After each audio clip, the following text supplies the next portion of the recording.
हाँ जी दोस्तों, तो सेक्शन 77 से अपने को शुरू करना था। अब मैंने पिछली क्लास में आपको कहा था, मतलब पिछले लेक्चर में आपको कहा था कि मैं आपको एक इंट्रोडक्शन दिखाऊंगा पूरे के पूरे 11 सेक्शन का। तो पहले आपको मैं वो एक बार शो ऑफ कर दूं कि टोटल हमारे पास सेक्शंस क्या है, किसको हम नहीं पढ़ने वाले और किसको पढ़ने वाले हैं। फिर 77 को स्टार्ट करते हैं फटाफट से। तो ये आपकी कुछ सेक्शंस की लिस्ट है जो कि एमसी की साइड से मैंने उठाई है।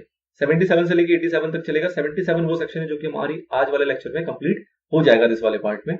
इसके बाद जो मैं बताने वाला हूं मेनली कि क्या हमारे मॉड्यूल में कवर नहीं है, तो सेक्शन नंबर 81 है जो कि कवर नहीं है, जो बात करता है register of charges to be kept by registrar. Obvious ही बात है, रजिस्ट्रार क्या करता है, एक रजिस्टर मेंटेन करता है जिसके अंदर वो चार्जेस के प्रॉपर रिकॉर्ड मेंटेन करता है कि किस कौन कौन से के अगेंस्ट चार्ज क्रिएटेड है, कौन कौन से चार्ज ऐसे हैं जो सेटल डाउन हो चुके हैं, उनकी सेटिस्फेक्शन हो गई है, डेट की पेमेंट वगैरह हो गई है। तो इस टाइप की सारी इंफॉर्मेशन जो वो मेंटेन करके रखता है रजिस्ट्रार, तो वो हमारा कवर होता है सेक्शन नंबर 81 में।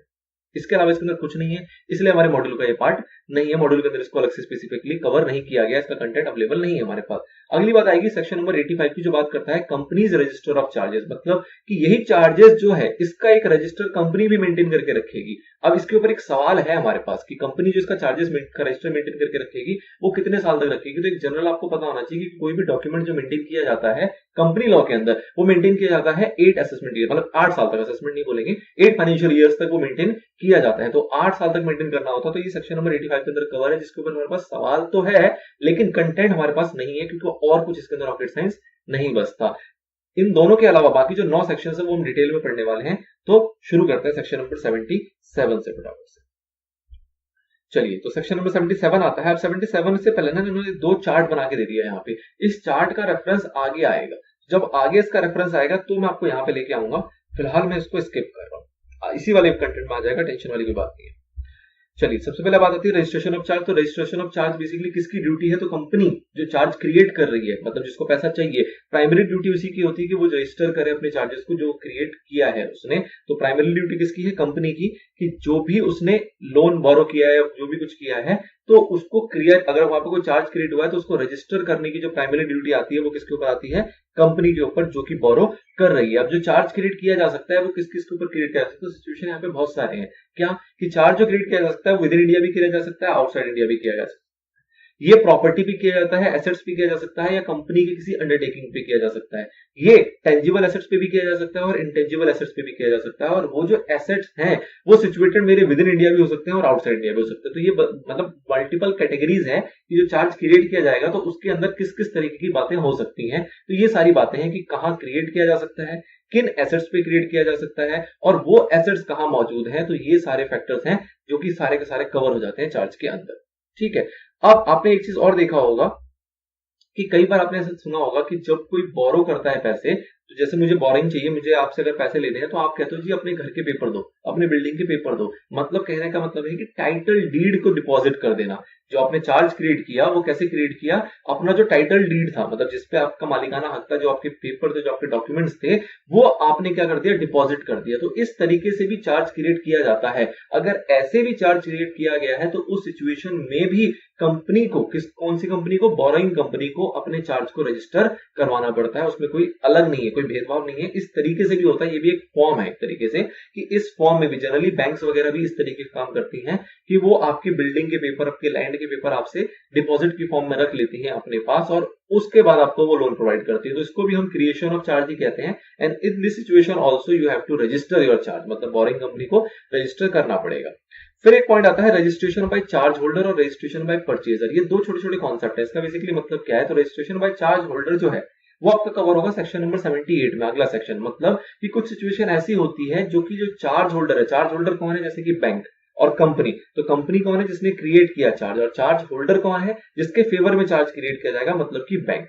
तो कई बार ऐसी सिचुएशन भी आती है कि बैंक जो है वो रजिस्टर करेगी चार्ज को, अगर कंपनी फेल हो गई रजिस्टर करने में, क्योंकि कहीं ना कहीं पैसे तो किसके जाएंगे, बैंक के। तो बैंक को भी एक प्रिकॉशनरी तरीके से मेजर दिया गया है, जिसके अंदर अगर कंपनी फेल हो जाती है रजिस्टर करने में तो बैंक भी चाहे तो रजिस्टर कर सकती है, उसके अंदर कोई दिक्कत नहीं है। अगला पॉइंट आएगा इसके अंदर रजिस्ट्रेशन बाय परचेजर।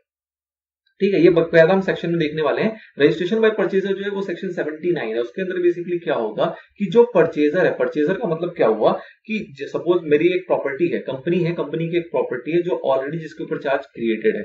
अब इस प्रॉपर्टी को अगर मैं बेच देता हूं, अगर इस प्रॉपर्टी को मैं बेच देता हूं विद परमिशन, नो डाउट कि परमिशन तो लेना ही पड़ेगा, अदरवाइज आप बेच नहीं सकते, मैंने परमिशन लेके उस प्रॉपर्टी को बेच दिया, तो जो उस प्रॉपर्टी को परचेज कर रहा है वो भी चाहे तो रजिस्ट्रेशन करवा सकता है चार्ज का। रजिस्ट्रेशन क्या करवाएगा, वो बोलेगा कि भैया पहले ये कंपनी के नाम था, उसके नाम को हटा के उसकी जगह पे मेरा नाम डाल दो, क्योंकि ये प्रॉपर्टी अब किसकी है, मेरी है। तो इस टाइप की हरकत जो है वो ऑलरेडी वैसे कंपनी को कराना चाहिए, नो डाउट, बट अगर कंपनी फेल हो जाती है करवाने में, तो उस केस में जिसने परचेज किया है वो भी ये एक्टिविटी को करवा सकता है, जो कि हम देखेंगे सेक्शन नंबर 17 में। तो कहीं ना कहीं बात आई कि 3 टाइप के लोग हैं जो कि चार्ज की रेट रजिस्टर करा सकते हैं। कंपनी तो कराएगी, प्राइमरी ड्यूटी उसी की है, वो फेल हो जाएगी तो चार्ज होल्डर करा सकता है सेक्शन 78 के अंदर।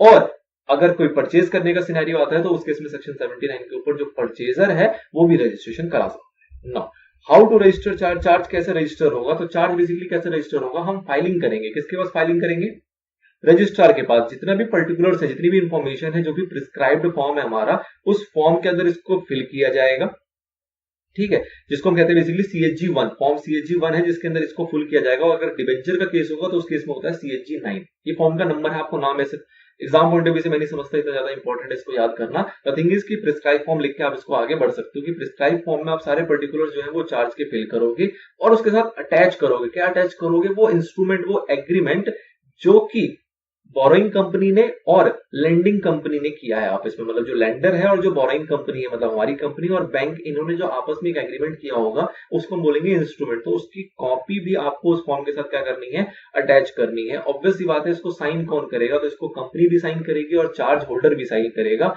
और इसको फाइल किया जाएगा कितने दिनों के अंदर, 30 डेज के अंदर अंदर, along with what, prescribed fees, जो कि भी कंपनीज एक्ट के अंदर मेंशन होगी, जो कि टाइम टू टाइम चेंज होती रहती है। तो क्या बेसिक प्रोसीजर पता लगा आपको कि भैया सारी इंफॉर्मेशन एक फॉर्म के अंदर भरनी है, उसके साथ अटैच करना है आपको अपना इंस्ट्रूमेंट, उसके अंदर साइन किया जाएगा जो कि कंपनी भी करेगी और दूसरा हमारा चार्ज होल्डर भी करेगा और उसकी फाइलिंग की जाएगी with in 30 days of creation. मतलब कि जो वो आपका इंस्ट्रूमेंट आपने क्रिएट किया, जो चार्ज क्रिएट किया, उसके 30 दिन के अंदर अंदर आपको रजिस्ट्रार तक उसको पहुंचाया जाना है अलोंग विद प्रिस्क्राइब्ड फीस, ठीक है। अब बात आती है वेरिफिकेशन ऑफ इंस्ट्रूमेंट। अब ये 30 दिन का जो पॉइंट है, इसी के ऊपर वो चार्ट दिया हुआ था कि अगर इसके अंदर डिले होता तो उसको लेके क्या सिनेरियो है, अभी देखेंगे उसको आगे ना।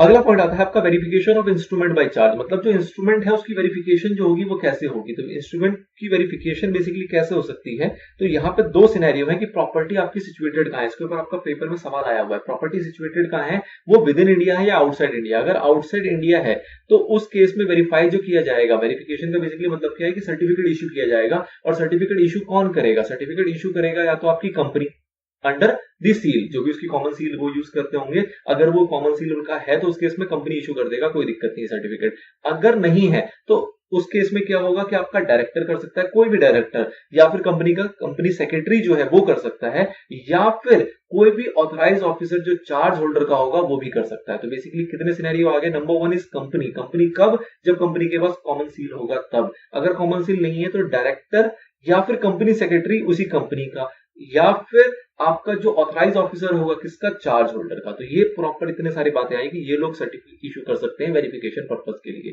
थर्ड पॉइंट है जो इंपॉर्टेंट है, वो क्या कहता है कि some person other than the company who is interested in the mortgage. मतलब कोई ऐसा पर्सन भी कर सकता है वेरिफिकेशन जो कि उस मॉर्गेज में इंटरेस्टेड नहीं है। कह लो कोई थर्ड पार्टी जो वेरीफायर, एक तरीके से जो वैल्यूएशन कर दे, जो वेरिफिकेशन कर दे, कोई third party, third authorised person, मतलब कि वो जो कि कैपेबिलिटी रखता है उसको वेरीफाई करने की, लेकिन वो रिलेटेड पार्टी नहीं है, उस मॉर्गेज में उसका कोई भी इंटरेस्ट नहीं है, कोई भी उसका अपना जो कहते हैं कि अपना कोई लालच नहीं है उसके अंदर। तो इस टाइप का पर्सन भी यहाँ पे वेरीफाई कर सकता है। ये लेकिन सिचुएशन तभी आएगी जब प्रॉपर्टी होगी हमारी आउटसाइड इंडिया, अदरवाइज ये थर्ड पर्सन का सिनेरियो नहीं आता तब जब प्रॉपर्टी सिचुएटेड होगी विद इन इंडिया। तो सेकंड पॉइंट देखो आप, इसके अंदर दिखेगा आपको कि जब प्रॉपर्टी सिचुएटेड है within India, whether wholly और पार्टली, पूरी इंडिया में या पार्टली में इंडिया में होगा तो भी आपका ये रूल चल जाएगा। क्या चल जाएगा कि सर्टिफिकेट इशू करेगा, कौन इशू करेगा, तो यहाँ पे कंपनी या कॉमन सील वाला पॉइंट नहीं आएगा। यहाँ सीधा सीधा पॉइंट है कि जो सर्टिफिकेट है वेरिफिकेशन का वो इशू करेगा या तो डायरेक्टर या कंपनी सेक्रेटरी कंपनी का,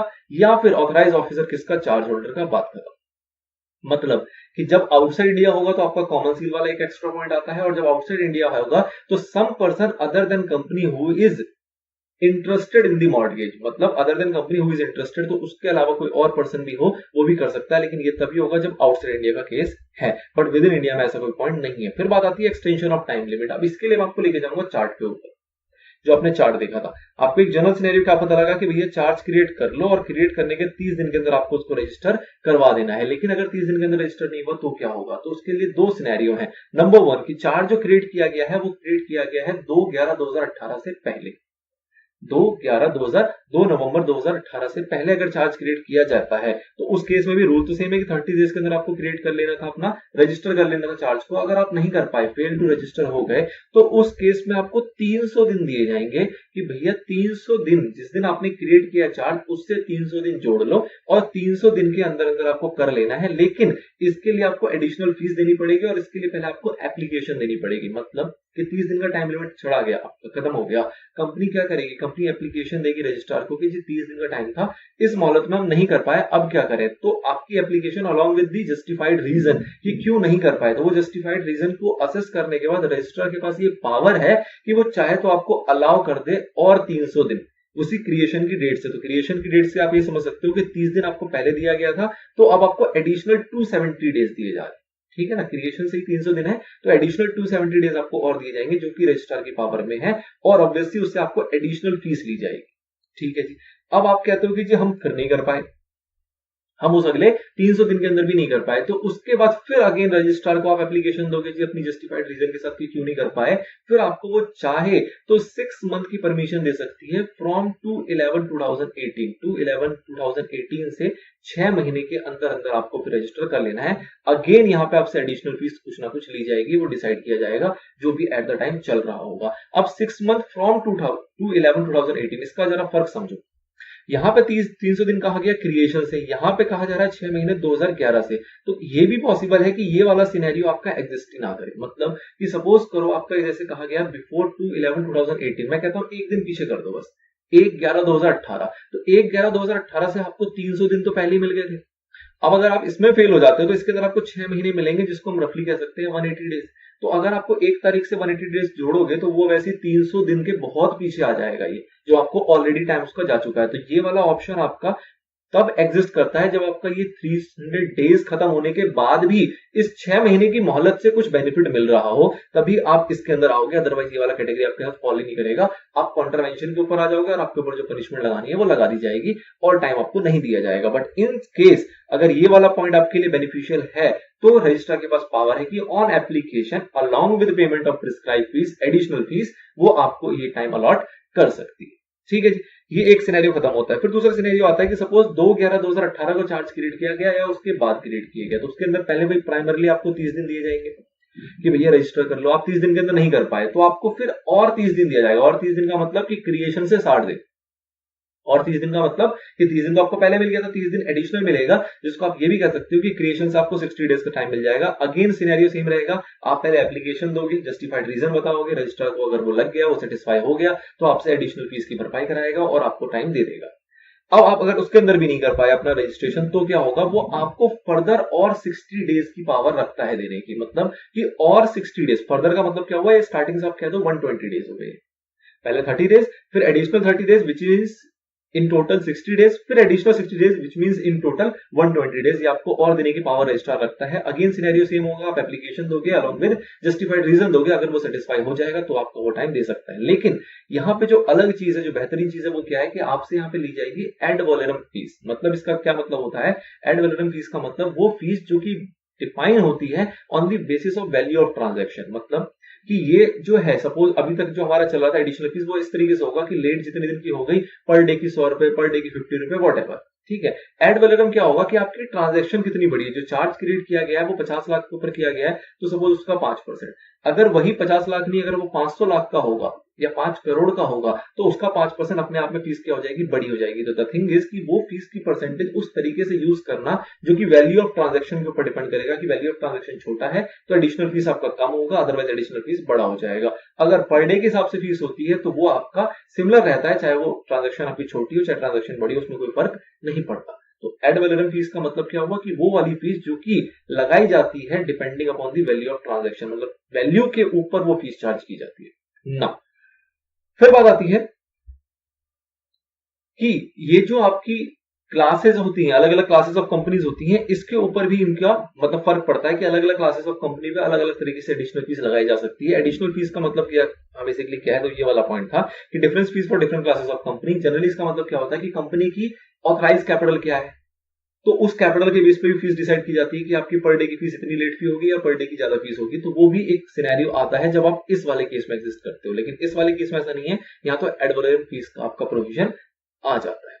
दिस इज रिगार्डिंग एक्सटेंशन। अगर आप सारे एक्सटेंशन भी फुलफिल नहीं कर पाए, कोई भी एक्सटेंशन, तो आपने कई जगह मेरे ख्याल से सुना हो या पढ़ा हो कि ऑप्शन होता है सेंट्रल गवर्नमेंट पे जाने का। ऐसा कुछ नहीं है कंपनी लॉ के अंदर। कुछ अगर था तो पहले रहा होगा, मैं उसके ऊपर कमेंट नहीं करूंगा, लेकिन द थिंग इज कि आज की डेट पे ऐसा कोई एग्जिस्ट नहीं करता कि ये सारे डेट एक्सपायर होने के बाद भी आप कंपनी लॉ के सेंट्रल गवर्नमेंट के पास जा सकते हो, which is actually not central government, वो डेलीगेट है रीजनल डायरेक्टर के पास। तो इन एनी सिनेरियो ये वाला ऑप्शन नहीं है। अगर ये सारे टाइम लिमिट आप क्रॉस कर जाते हो तो उसके बाद सीधा सीधा लास्ट ऑप्शन आपके बचता है पनिशमेंट का, नथिंग एल्स। ओके, तो एक्सटेंशन वाला पॉइंट था। ये चीज को यहाँ पे इसको ना पैराग्राफ में लिखा हुआ है, मैं यहाँ पे रिपीट नहीं कर रहा हूँ, आप इसको पढ़ लोगे। सेम सिनेरियो है जो मैंने आपको ऊपर समझाया। दो चीजें आएंगी, ऑन और आफ्टर वाली और बिफोर 2/11/2018। बेसिकली ये 2/11/2018 क्या है, तो यहाँ पे बेसिकली क्या आपका पास हुआ था, एक आपका कंपनीज अमेंडमेंट सेकेंड ऑर्डिनेंस 2019 ये आया था, और इसको ये जो आया है बेसिकली ये आया था 21 फरवरी 2019 को। जैसा आप देख रहे हो ये ऑर्डिनेंस जो है 2019 में आया है, तो 21 फरवरी 2019 को आया था, लेकिन ये विद रेट्रोस्पेक्टिव इफेक्ट फ्रॉम 2/11/2018 इसको लागू किया गया था। मतलब कि ये जो सिचुएशनल जितनी भी एक्सटेंशन के टाइम लिमिट की प्रोविजंस हैं, ये इस ऑर्डिनेंस में आया, जो कि आया 21 फरवरी 2019 को, लेकिन इसको जो लागू किया गया, ये लागू कैसे किया गया, रेट्रोस्पेक्टिव इफेक्ट के साथ लागू किया गया। और रेट्रोस्पेक्टिव इफेक्ट की डेट क्या डाली गई, वो डाली गई 2/11/2018। इसलिए दो टाइप के अलग अलग कानून है, 2/11/2018 से पहले का अलग और उस दिन और उसके बाद का अलग provision. Okay, now procedure for extension of time limit. तो ऑब्वियसली बात आपको पता लग गया कि आप क्या करोगे, कंपनी क्या करेगी, एक एप्लीकेशन फाइल करेगी रजिस्ट्रार के पास, उसके साथ वो डिक्लेरेशन भी देगी किस चीज का। अच्छा, एक डिक्लेरेशन तो ये हो गया कि वो जस्टिफाइड एक सिनेरियो बताएगी कि भैया क्या जस्टिफिकेशन था, क्यों डिले हुआ, और वो जो एप्लीकेशन दिया जाएगा उसके साथ एक डिक्लेरेशन भी दिया जाएगा जिसको कि साइन किया जाएगा किसके द्वारा, कंपनी सेक्रेटरी या फिर डायरेक्टर के द्वारा। उसके अंदर बेसिकली क्या लिखा जाएगा कि जो ये हम बिलेटेड रिटर्न फाइल कर रहे हैं, बिलेटेड मतलब जो भी लेट का कारण है और जिस भी लेट से कर रहे हैं, इससे कोई भी इफेक्ट नहीं पड़ेगा क्रेडिटर्स के ऊपर। मतलब जिसका भी जो भी क्रेडिटर है जिसने हमें उधार दिया है, उसके राइट्स के ऊपर इस रिटर्न से कोई फर्क नहीं पड़ने वाला, इस बात का डिक्लेरेशन दिया जाएगा। ऐसा नहीं कि लेट फाइलिंग हो रही है तो उससे कोई ना कोई नुकसान हो रहा हो उस क्रेडिटर का, तो ऐसा कुछ नहीं हो रहा है। इस बात का डिक्लेरेशन देगी कंपनी, जिसपे कि साइन होंगे हमारे किसके, कंपनी सेक्रेटरी या फिर डायरेक्टर के। ना जो आपका एप्लीकेशन मैंने बता दिया उसके अंदर सफिशिएंट काउज होना चाहिए कि भैया क्यों नहीं कर पाए, और जो रजिस्ट्रार है वो रजिस्ट्रार उससे सेटिस्फाई हो जाएगा, उसको रीजनेबल लगेगा, तभी वो आपको अलाउ करेगा। ऑब्वियसली बात है, एडिशनल फीस भी ले सकता है, एड वैलोरम फीस भी ले सकता है, एज द केस में भी। नाउ जब सब कुछ ये हो जाएगा, जब सब कुछ उसका सिनेरियो कंप्लीट हो गया, जो भी एक्सटेंशन वगैरह था सब कुछ हो गया, सब कुछ सेटिस्फैक्शन हो गई, तो वो एट द एंड क्या करेगा, वो उसको रजिस्टर करेगा अपने पास, जो भी आपका चार्ज का इन्फॉर्मेशन गई उसको रजिस्टर करेगा। रजिस्टर करने के बाद आपको कैसे पता लगेगा, तो आपको पता लगने के लिए वो क्या करता है, वो इशू करता है आपको सर्टिफिकेट। सर्टिफिकेट जो इशू किया जाएगा वो किया जाएगा फॉर्म CHG-2 के अंदर।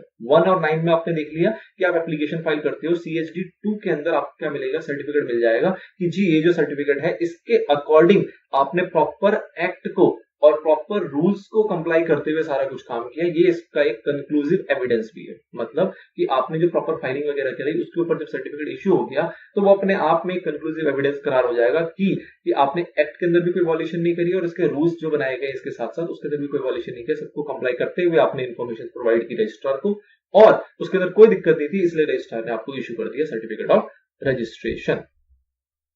चलिए, तो this is all about in this paragraph. अब 2-3 छोटे-छोटे पॉइंट और बचते हैं, वो क्या है, subsequent register not prejudice right of charge holder. मतलब क्या हुआ कि आपका जो रजिस्ट्रेशन लेट हो रहा है, मतलब जिसके अंदर आपका जो भी डिले रहा, जो एक्सटेंशन का प्रोविजन है, जो भी कुछ आया, इससे जो चार्ज होल्डर है, चार्ज होल्डर मतलब जो आपका लेंडर है, उसके राइट्स के अंदर कोई भी अफेक्ट नहीं पड़ने वाला। मतलब जो आपके रजिस्ट्रेशन में जो भी पॉसिबिलिटी हुई, आपको अपने पीछे देखा कि आपसे डिक्लेरेशन तो एक ली गई, डिक्लेरेशन लेगी वो ठीक है, बट उसके अलावा भी ऐसा कुछ नहीं होना चाहिए कि डिक्लेरेशन तो दे दिया लेकिन उसके राइट्स में कोई फर्क पड़ रहा हो, तो उसके राइट्स में कोई अफेक्ट नहीं पड़ना चाहिए। आपकी कितनी भी एक्सटेंशन हुई हो, कितना भी डिले हुआ हो, उन डिले से उसकी राइट्स, जो क्रेडिटर्स है या जो लेंडर्स है, उनकी राइट्स में कोई फर्क नहीं पड़ना चाहिए। फिर सेक्शन 77 की एक और पॉइंट आती है क्या, कि ये कुछ टाइप के चार्जेस के ऊपर अप्लाई नहीं होता। कौन से टाइप के चार्ज, वो सारे चार्जेस जो प्रिस्क्राइब किए जाएंगे इस एक्ट के अंदर इन कंसल्टेशन विद RBI। तो अभी फिलहाल इसके बारे में कोई नॉलेज नहीं है। आप कह सकते हो कि एक फिल इन द ब्लैंक्स छोड़ा जाता है, जब भी आपने देखा है कि इस टाइप का पॉइंट होता है जिसके अंदर वो कल को कुछ चाहे तो इंसर्ट कर सकते हैं। तो थिंग ये पॉइंट भी है कि उसको कोई भी इस टाइप के से चार्ज हो सकते हैं जिसको कि प्रिस्क्राइब किया जा सकता है इस एक्ट के अंदर इन कंसल्टेशन विद आरबीआई, तो उसके ऊपर हमारा सेक्शन 77 नहीं लगेगा। Now unregistered charge not to be taken into account by liquidator creator. अब ये बहुत इंपॉर्टेंट चीज है। मतलब क्या हुआ कि सपोज करो आपने चार्ज क्रिएट कर लिया लेकिन उसको रजिस्टर नहीं कराया। रजिस्टर नहीं कराया तो ऑब्वियस सी बात है कि रजिस्टर नहीं हुआ तो रजिस्ट्रार ने कोई सर्टिफिकेट भी इशू नहीं किया होगा और कोई सबूत भी नहीं होगा कि ये जो चार्ज है रजिस्टर्ड है।